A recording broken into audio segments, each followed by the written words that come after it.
May palawak na tangan po.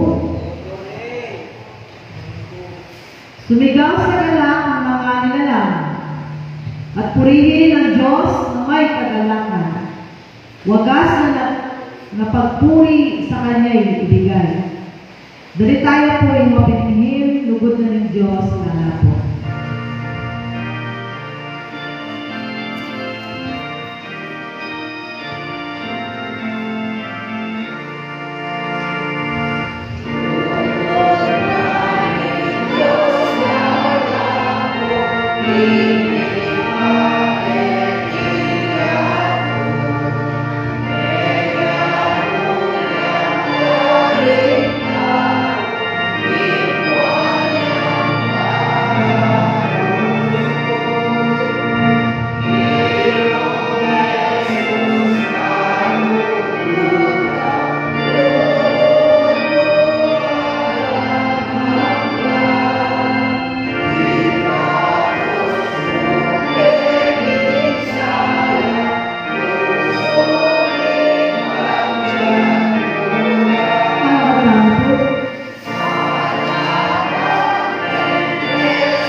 Mga kapatid, dinaanyayahan ko po kayong manalangin para sa ating opening prayer.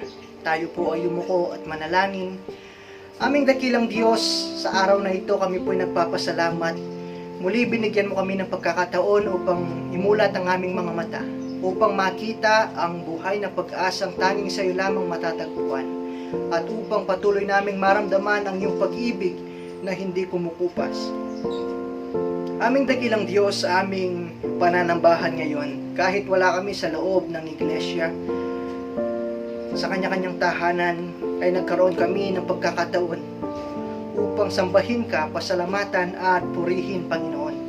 Kaya inihingi namin ang iyong pangunguna, ang iyong banal na espiritu, ang siya nawang magbigay kalakasan, karunungan at kaalaman upang ang aming marinig na mensahe ay magbigay ng katatagan, kalakasan at pag-asa sa bawat isa sa amin. At nawa, O Diyos, sa ganitong paraan, ang plataforma ng virtual online worship ay patuloy mangusap ka kung ano ang iyong nais iparating sa bawat isa sa amin. Ang iyong anak na gagamitin, patuloy mo siyang pagpalain, Panginoon, at patuloy nawa anuman ang mamumutawi sa kanyang mga bibig, nawa, O Diyos, ito'y magbigay ng malinaw na pagtingin kung ano ang pananampalatayang Kristiyano. Kaya Panginoon, pagpalain mo ang aming gagawing pananambahan sa kanya-kanyang pamilya. At ang bawat membro ng pamilya na nagkatipon sa oras na ito, patuloy na itinataas ko po, patuloy kang mangusap sa bawat isa. At anuman po bigat na kanilang dinadala,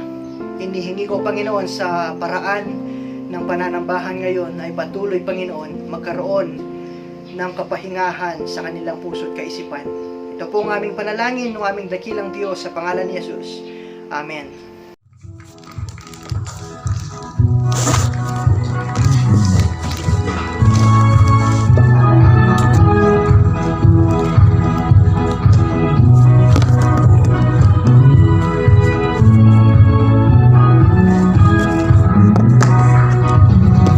Tingin mo ang aming alay, aawit ng aleluya, sa magandang naranasan, aawit ng aleluya. Galing sa'yo ang aming away, at kalakas ang aming taglay. Dahil sa'yo may kasiyahan, pamilya namin nagmamahalan. Bawat bata sa lansangan, pag-ibig ang kailangan. Silang mga walang tirahan, bigyan ng mga tahanan. Sana, O Diyos, kanilang malaman, aming ligayang natagpuan, upang kami ay sama-sama, aawit ng aleluya.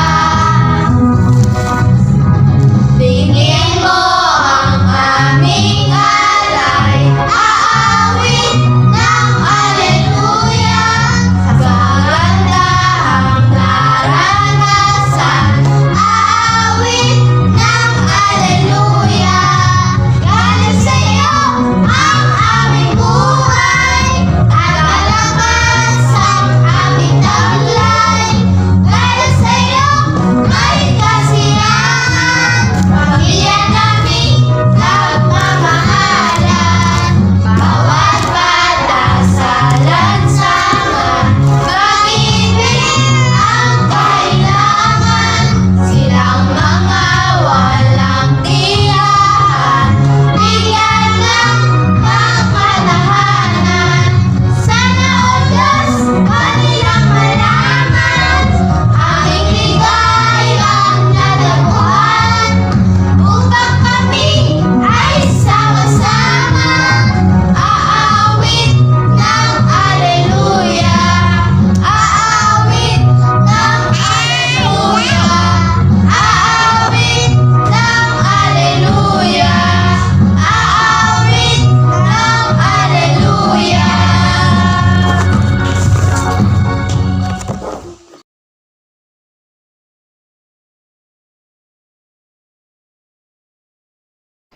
Isa pong mapagpalang araw sa ating lahat, mga kapatid. Ito po ang ating ika-6 na linggo sa Easter at ganoon din sa ating pananambahan sa kanya-kanyang tahanan. Ito naman ang ating ika-4 na linggo sa virtual online worship. Kamusta po ang bawat isa sa atin, mga kapatid?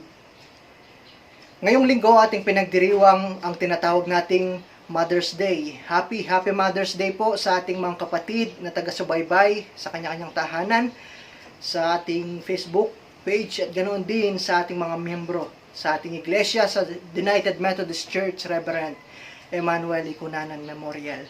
Ang panalangin ko, kapatid, ay patuloy kayong ingatan ng Panginoon, bigyan ng kalakasan at patuloy kayong bigyan ng katatagan upang patuloy magbigay liwanag sa kanya-kanyang pamilya na iyong kinabibilangan. Pagpalain kayo ng siksik-liglig at tumaapaw. At ganoon din, happy birthday po sa ating kapatid na magdiriwang sa kanyang kaarawan sa darating na Mayo 14, si kapatid na Brother Ernesto makatani, patuloy kang bigyan ng kalakasan ng Panginoon, kapatid, at patuloy kang gamitin nawa ng Panginoon upang patuloy pang maabutan ang maraming mga kaluluwang naliligaw at nasa madilim na kalagayan. Patuloy, nawa bigyan ka ng mahabang buhay at patuloy pagpalain ka at ng iyong buong pamilya. Happy birthday po, kapatid na Ernesto. At tumingi po ako ng pamanhin ang kapatid kung hindi ako nakakapunta sa destino sapagkat ang inyong pastor ay na-quarantine po ng 14 days dahil nagkaroon po ako ng exposure sa isang COVID positive. Pero praise God po dahil noong Thursday ay nagtapos na po yung quarantine ng 14 days. Kaya ako po'y nagpapasalamat sa Panginoon dahil walang anumang sintomas ang aking naramdaman. Kaya patuloy, ang paalala po ay patuloy tayong mag-ingat sa ating pag-iingat sa ating sarili, iniingatan din natin ang ating mga pamilya. Kaya patuloy sumunod tayo sa ating mga nanunungkulan at patuloy tayong mag-disinfect at patuloy na gamitin natin ang face mask, isuot natin at ang face shield sa ating paglabas sa kanya-kanyang tahanan. Yun lamang po ang kaunting announcement. Ituloy po natin ang ating pananambahan.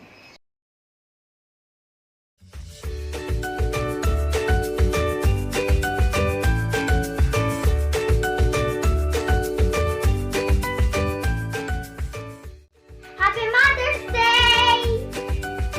Happy Mother's Day po. God bless po. Happy Mother's Day! We love you!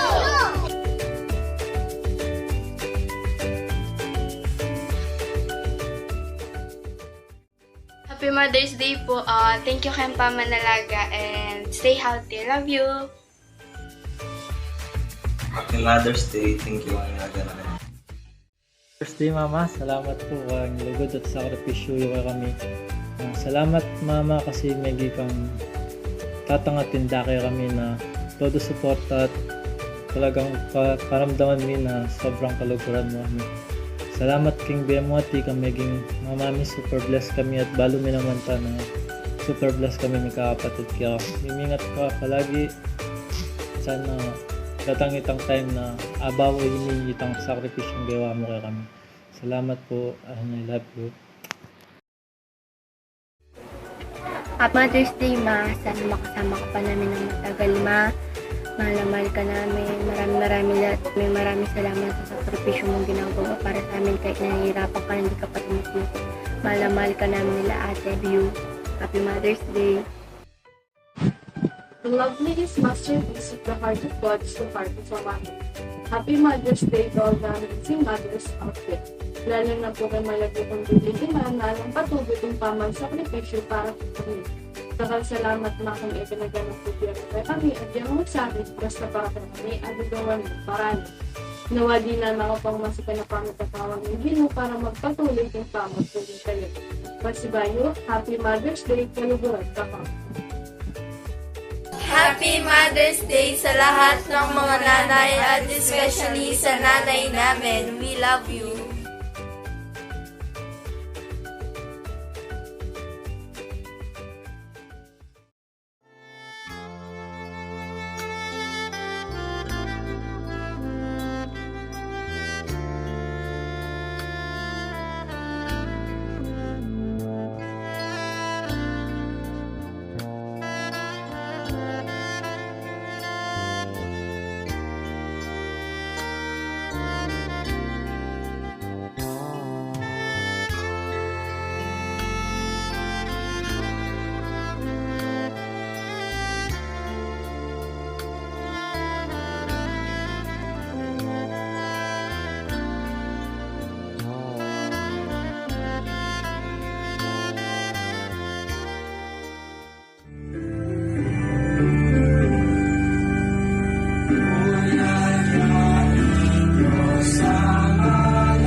itas po natin ang ating mga handog at tayo'y manalangin. Aming dakilang Diyos, ang mga handog na ito ay kapahayagan ng aming pasasalamat sapagkat tunay nga na Ikaw ang Jehovah Jireh, the great provider, na kung saan, Panginoon, patuloy naming nararamdaman ang iyong pagkilos sa araw-araw, ang iyong pagkakaloob sa bawat pagpapalang aming tinatanggap sa araw-araw. Kaya, Panginoon, sa ganitong paraan, tanggapin niyo po ang aming pasasalamat at ang pag-ibig at pananampalataya namin sa inyo. Sa ganitong paraan, Panginoon, pinapahayag namin ang aming pagtitiwala sa iyo. Pagpalain mo ang mga kapatid na nagsihandog, ang bawat pamilya, patuloy mong ipagkaloob ang kanilang pangangailangan. At patuloy nawa, pagpalain mo ang The United Methodist Church, Reverend Emmanuel Ikunanan Memorial. At patuloy nawa, O Diyos, ang iyong iglesyang ito ay maging iglesyang mission-oriented upang patuloy matugunan ang iba't ibang ministeryo upang maipahayag ang mabuting balita ng kaligtasan. Ito po ang aming panalangin sa pangalan ni Jesus. Amen. Mga kapatid, inaanyayahan ko po kayong buksan natin ang ating Biblia sa ating batayang teksto na matatagpuan sa Aklat ni Santiago, Kapitulo 5, versikulo 11. Ito pong nasusulat sa banal na kasulatan ng Diyos. Sinasabi nating mapalad ang mga nagtsatsaga at nagtitiis. Narinig na ninyo ang tungkol sa pagtitiis ni Job at ang ginawa sa kanya ng Panginoon sa bandang huli. Ito ay nagpapakilalang mabuti at mahabagin ang Panginoon. Mga kapatid, tayo po ay pinagpala habang ating pinagbubulay-bulayan ang tekstong nabasa.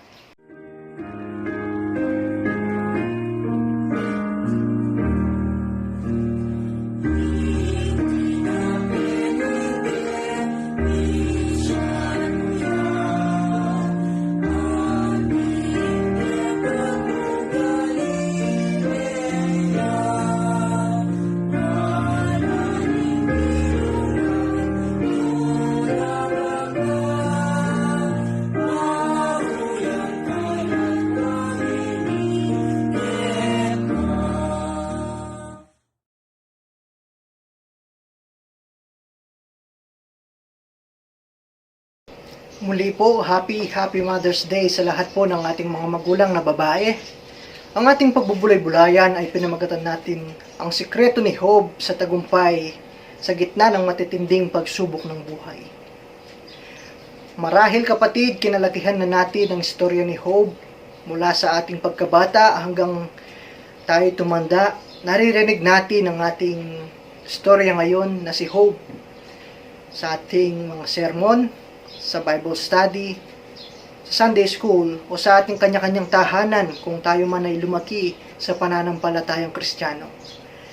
Madalas maririnig natin ang istorya ni Job sapagkat ito'y nagbibigay ng katatagan, pag-asa, at hamon at inspirasyon sa ating pananampalataya bilang isang Kristiyano, na kung saan ang buhay ni Job ay naging buhay na patotoo sa bawat isa sa atin. Kung pagmamasdan natin ang istorya ni Job, ito ay istorya ng kanyang pananampalatayang tapat at tunay na nagtitiwala kay Yahweh. Sa Book of Job, sa Lumang Tipan, makikita natin doon, kapatid, na si Job ay tunay na pinagpala ng Diyos sa pamilya, sa masaganang buhay, malawak na lupain, marangyang buhay, at ganoon din, pinagpala siya sa karakter sapagkat mayroon siyang dalisay na puso. May malinis siyang konsensya. Kung nais mong hanapin ang isang perpektong buhay, marahil ang buhay ni Job, maaari nating mahihalang tulad sa ganoong perspektibo. Pero kahit ganoon, hindi siya nakaiwas sa matinding pagsubok ng buhay. Mababasa natin sa Book of Job, sa chapter 1 and 2, makikita natin doon siya'y sinubok. Nang makita siya ni Satanas, lumapit si Satanas kay Yahweh at ika niya, ang iyong anak na si Job ay tunay na tapat at wala siyang katulad sa buong mundo. Siya'y nagiging tapat lamang dahil marangyang kanyang buhay, maganda ang kanyang pisikal na pangangatawan, siya'y malusog at ganoon din buong-buo ang kanyang pamilya. At ika niya, alisin mo ang mga yan, tiyak susumpain ka niya at hindi na siya magiging tapat sa iyo. At ika ni Yahweh, go ahead, gawin mo ang iyong gusto, wag mo lamang siyang patayin. Kaya ang ginawa ni Satanas, Nais niyang ipakita kay Yahweh na tapat lamang si Job dahil sa ganoong konsepto ng buhay. Kaya ang unang-unang ginawa ni Satanas, inalis niya ang marangyang buhay at siya ay naging mahirap. Ngunit nanatili pa rin tapat si Job kay Yahweh. At ganoon din, sinubok ni Satanas muli si Job. Inalis ang kanyang pamilya, namatay ang kanyang mga anak. Ngunit nanatili pa rin tapat kay Yahweh. At ganoon din, dahil siya'y malusog at maganda ang kanyang pangangatawan, binigyan ng sakit ni Satanas si Job. At doon makikita natin, kapatid, na nanatili pa rin na naging tapat at nagtitiwala si Job kahit siya ay sinubok ng matitinding pagsubok. Kaya ang ating mga karamdaman, kapatid, huwag nating isipin na isang pagpapalo ng Diyos ang mga yan sa atin. Huwag nating isipin ang pagsubok ay galing sa Diyos. Huwag nating isipin na ang matitinding pandemic na COVID-19 ay dahil sa galit ng Diyos. Sapagkat marahil, kapatid, ang iba't ibang pagsubok ng ating buhay, marahil ito ay bunga ng ating mga sariling desisyon. Ito ang naging bunga sa ating mga desisyon. O marahil, kapatid, ito ay pagsubok na galing kay Satanas. Sapagkat malinaw na sinasabi ng banal na kasulatan, kapatid, sa Ebanghelyo ng ating Panginoon, Kapitulo 10, versikulo 10, kaya lamang pupunta rito ang magnanakaw upang magnakaw, pumatay at mangwasak. Naparito ako, ika ni Jesus, upang ang mga tupay magkaroon ng buhay, isang buhay na sagana, ganap at kasiyasiya. Makikita natin dito, naparito ang magnanakaw, ika niya, upang magnakaw, manira, at pumatay. Yan ang trabaho ni Satanas. Ang ilayo tayo sa presensya ng Diyos. Ngunit si Job, makikita natin dito, kapatid, na siya'y nanatiling tapat at nagtitiwala kay Yahweh. Hindi siya nadaig ng matitinding pagsubok. At ito ay paalala sa bawat isa sa atin, kapatid. Kung si Job, napagtagumpayan niya ang kanyang pagsubok dahil sa pagiging tapat at siya'y nagtiwala sa kagustuhan ng ating Panginoon, patuloy nawa ito'y magbigay ng inspirasyon. Marahil, kapatid, ay napapaisip kayo at nagtatanong, ano ang koneksyon ng buhay ni Job sa ating pinagdiriwang na Mother's Day sa linggong ito? Alam nyo, kapatid, ang buhay ni Job ay naging inspirasyon sa bawat isa sa atin. Ngunit hindi natin nakikita ang sikreto kung bakit napagtagumpayan ni Job ang mabibigat na pagsubok ng buhay. Alam nyo ba kung ano ang sikreto ni Job? Puwera sa kanyang pagiging tapat at tunay na mananampalataya ni Yahweh, siya ay may kapartner na kung saan ang partner na ito, mula noong siya ay masaganang buhay, marangyang kanyang buhay, nandoon siya hanggang doon sa napunta siya sa pinakamababang sitwasyon na natili ang kanyang partner at ito ang kanyang asawa. Marahil, kapatid, nababasa natin sa Job chapter 2 verse 9. Ganito ang nakasulat. Verse 8 to 9. Nang magkagayon si Job ay naupo sa tabi ng basurahan at kinukuskus niya ang kanyang mga sugat sa bibinga ng mga palayok. At sinabi ng kanyang asawa, hindi ka pa magbabago? Sumpain mo na ang iyong Diyos nang mamatay ka na. Ang sagot ni Job, hindi mo nalalaman ang iyong sinasabi. Kaginhawaan lang ba ang tatanggapin mo sa Diyos at hindi pati kahirapan? Sa kabila ng nangyari sa kanya, hindi rin nagkasala si Job kahit sa salita. Makikita natin dito, kapatid, na inuhugasan ni Job ang kanyang mga sugat dahil sa kanyang natamo na ginawa ni Satanas, ngunit nanatili pa rin siyang tapat. At napatanong ang kanyang asawa, hindi ka pa ba magbabago? Sumpain mo na ang iyong Diyos upang mamatay ka na. Kung bibigyan natin ng interpretasyon ito, nagiging kalaban na ni Job ang mismong asawa niya.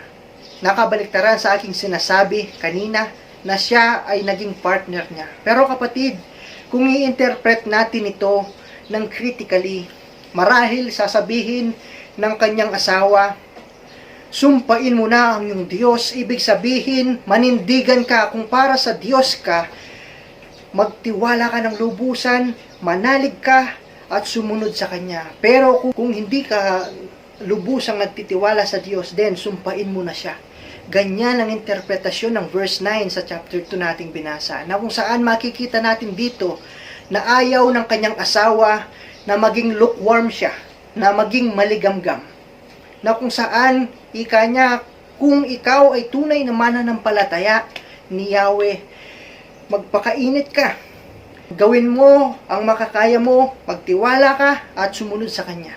Pero huwag kang maging maligamgam. Ganyan ang interpretasyon natin. At kung makikita natin, napagtagumpayan nga ni Job ang pagsubok. Na kung saan sa ating batayang teksto, makikita natin at mababasa ang pagtitiis at pagtsatsaga ay nakita sa buhay ni Job. At ito ay napagtagumpayan niya dahil sa kanyang asawa. Papaano yun, Pastor? Papaano niya napagtagumpayan? Dahil sa kanyang pagiging tapat sa sinabi ng kanyang asawa na manindigan ka. Kung kay Yahweh ka, kung hindi, ay hindi. Sumunod si Job sa wika ng kanyang asawa. Na kung saan mababasa natin, ibinalik ng Diyos ng doble-doble ang kanyang mga nawalang pagpapala.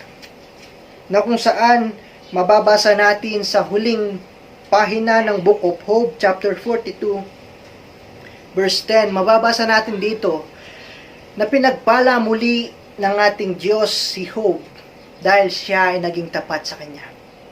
Nawalan man siya ng kabuhayan, marangyang buhay, mga anak, mga kaibigan, pero nanatili pa rin siyang nagtitiwala at ibinalik ni Yahweh ang kanyang mga kabuhayan. Ika sa verse 10 ng chapter 42, ang kabuhayan ni Job ay binalik ni Yahweh sa dati. Nang ipanalangin nito ang tatlong kaibigan, dinoble pa ni Yahweh ang kayamanan ni Job. Lahat ng kapatid nito, kamag-anak, kakilala ay dumalaw sa kanya at nagsalo-salo sila. Bawat isa'y nakiramay sa nangyari sa kanya at nagbigay ng salapi at singsing ng ginto.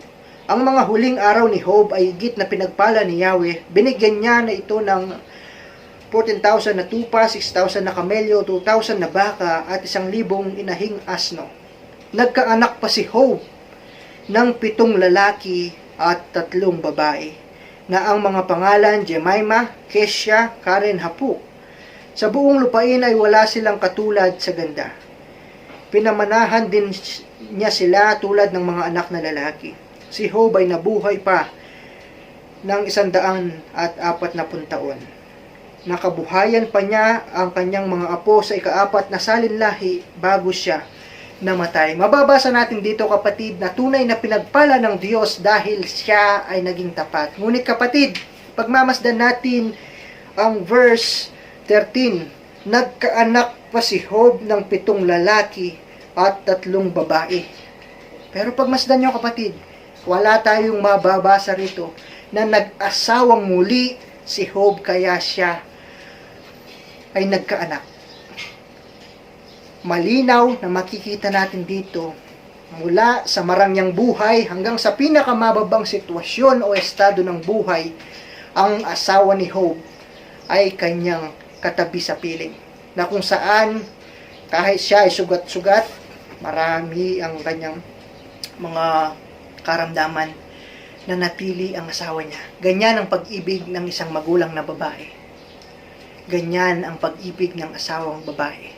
Kaya as we celebrate the Mother's Day, makikita natin dito, behind the successful man is woman. Kung mayroong isang matagumpay na asawang lalaki, isang magulang na lalaki, nandoon ang isang magulang na babae na sumusubaybay, sumusuporta at handang isakripisyo ang buhay para sa pamilya at para sa asawa.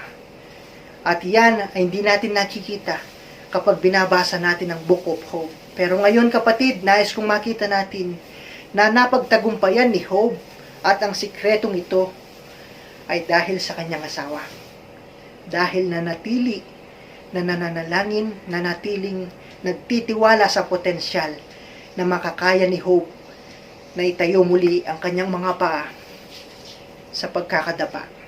Sa isang painting, kapatid, may isang artist o pintor ang nagpinta sa buhay ni Job, na kung saan doon sa painting makikita natin na si Job ay puno ng sugat sa balat at may karamdaman at parang hindi na siya isang tao dahil sa kanyang sugat-sugat na itsura. At may isang tao na kalbo doon sa isang painting. At yun pala ay ang kanyang asawa, na kung saan nang siya'y nagutom dahil walang-wala ang buhok ng babae ang kanilang kinakain. At ito ang nagpasurvive sa kanilang kalagayan, kaya naging kalbo doon sa painting. Ito ay interpretasyon lamang ng isang pentor. Ngunit isa itong paalala sa atin na kung saan ang ating mga magulang na babae ay handang ibigay ang lahat, isakripisyo ang kanilang buhay kahit sa gitna ng kamatayan upang tayo magkaroon ng buhay na masagana. Ganyan ang pag-ibig ng isang magulang. Kaya kapatid, anuman ang nakikita mong kakulangan sa iyong mga magulang, anuman ang nakikita mong hindi maganda, ipag-pray mo sila, kapatid. Huwag mong bigyan ng pagkakataong magkaroon ka ng hinanakit sa iyong puso. Huwag mong bigyan pagkakataon ng dyablo upang sirain ang iyong pamilya. Yan ang nakita ng asawa ni Job, na kung saan hindi niya binigyan ng pagkakataon si Satanas upang sirain ang pamilya, upang sirain ang relasyon nilang mag-asawa. Nanatili siya kahit sa matinding pagsubok ng buhay. Kaya kapatid, sa ating inaharap na pandemic na COVID-19, manatili tayo at makakaya natin yun kung ang pag-ibig ang siyang mangingibabaw sa ating puso. Ang pag-ibig na handang yumakap sa sugatan na isang membro ng pamilya, handang tumulong sa mga nangangailangan at handang ibigay at ibuwis ang buhay. Yan ang tunay na pag-ibig na ipinakita ng ating Panginoong Jesucristo. Kaya ang hamon sa bawat isa sa atin, nawa magbigay tayo ng liwanag gaya ng ating mga magulang, gaya ng asawa ni Job, gaya ng binigay na halimbawa ng ating Panginoong Jesucristo. Kaya kapatid, ang sikreto ni Job, kaya siya nagtagumpay sa iba't ibang pagsubok sa buhay dahil may kapartner siya. Kaya may pamilya tayo ngayon, yan ay binigay ng Diyos. May magulang tayo ngayon, may asawa, dahil yan ay binigay ng Diyos na kapartner. Na kung saan, dahil sa mga yan, makakaya nating umahon, makakaya natin na mapagtagumpayan ang pagsubok ng buhay. Patuloy lamang tayong magtiwala, gaya ng pamilya ni Job. Pagpalain tayo kapatid. God bless sa ating lahat. Dadalhin tayo po closing hymn, Bibiyempre sa Brahmong Gabi.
Nasa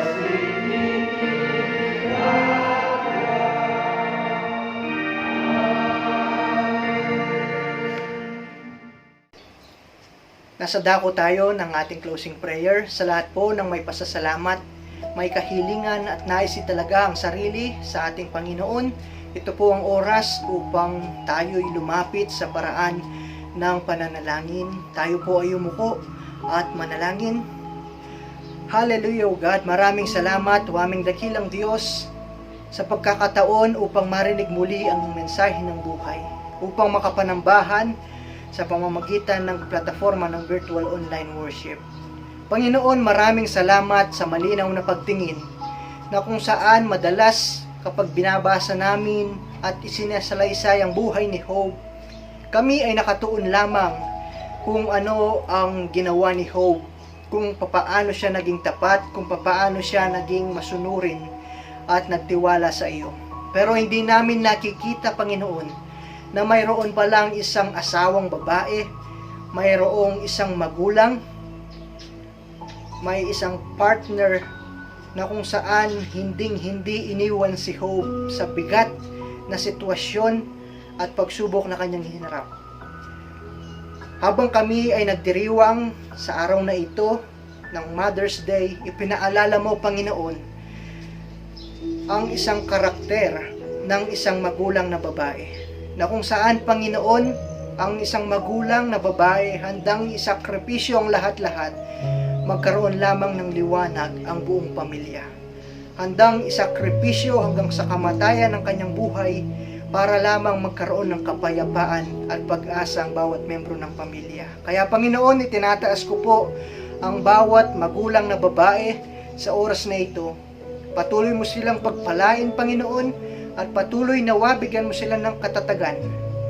At nawa, O Diyos, sa kanilang pagiging ilaw ng tahanan, ang iyong ilaw na nagbibigay liwanag, pag-asa sa kanilang kalagayan, nawa, O Diyos, ito yung patuloy magliwanag sa kanilang buhay. Pagpalain mo sila at patuloy mo silang bigyan ng mahabang buhay. Gamitin mo ang pamilya, ang asawa at mga anak at buong pamilya, Panginoon, upang maiparamdam sa kanila ang pag-ibig na dalisay at pag-ibig na handang tumulong sa kanila. Pagpalain mo ang lahat ng mga magulang, Panginoon. Nawa, O Diyos, bigyan mo sila ng malakas na pangangatawan at patuloy mo silang ingatan, lalong-lalo na ngayong pandemic na COVID-19. Salamat, Panginoon, sa pagkakataon na i-appreciate ang aming mga magulang.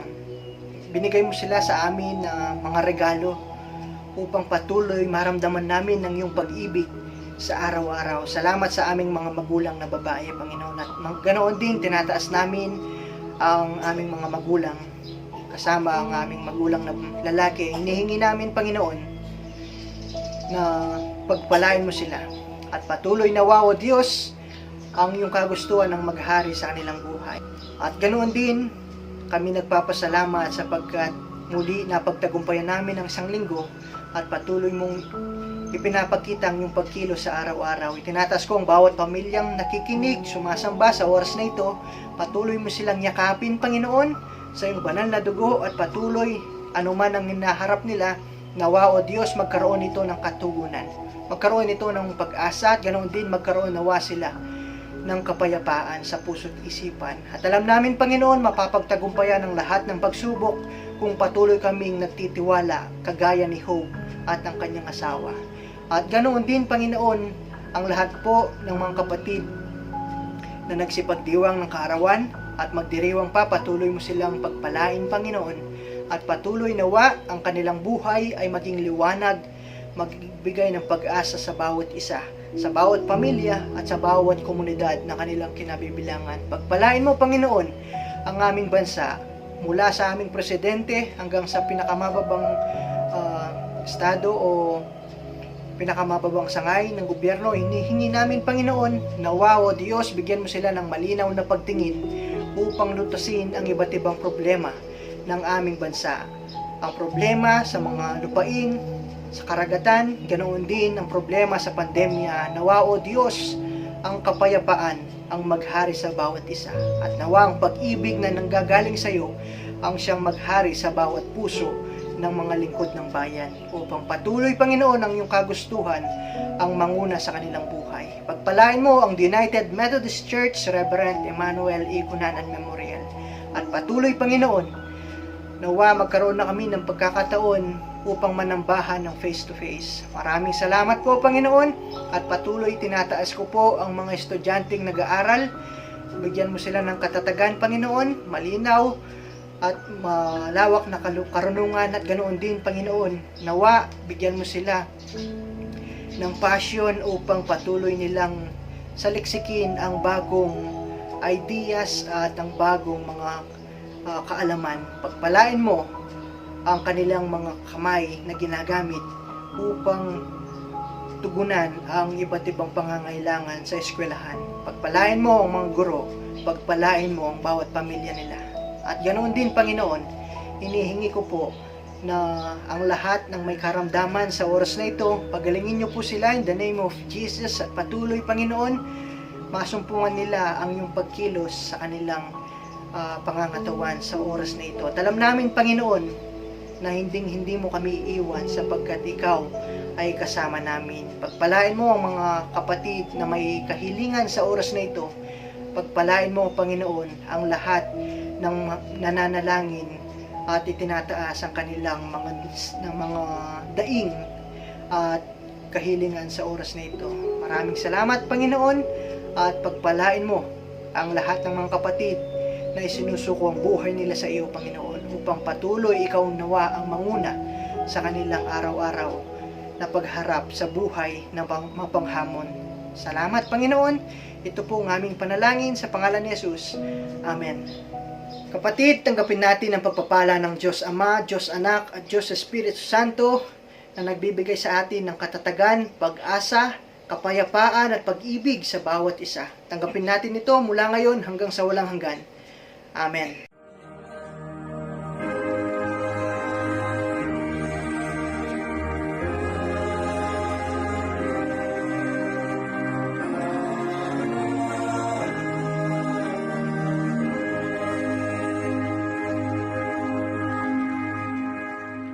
Peace be with you. God bless po sa ating lahat. At patuloy tayong mag-ingat, kapatid, at ingatan din natin ang ating mga pamilya.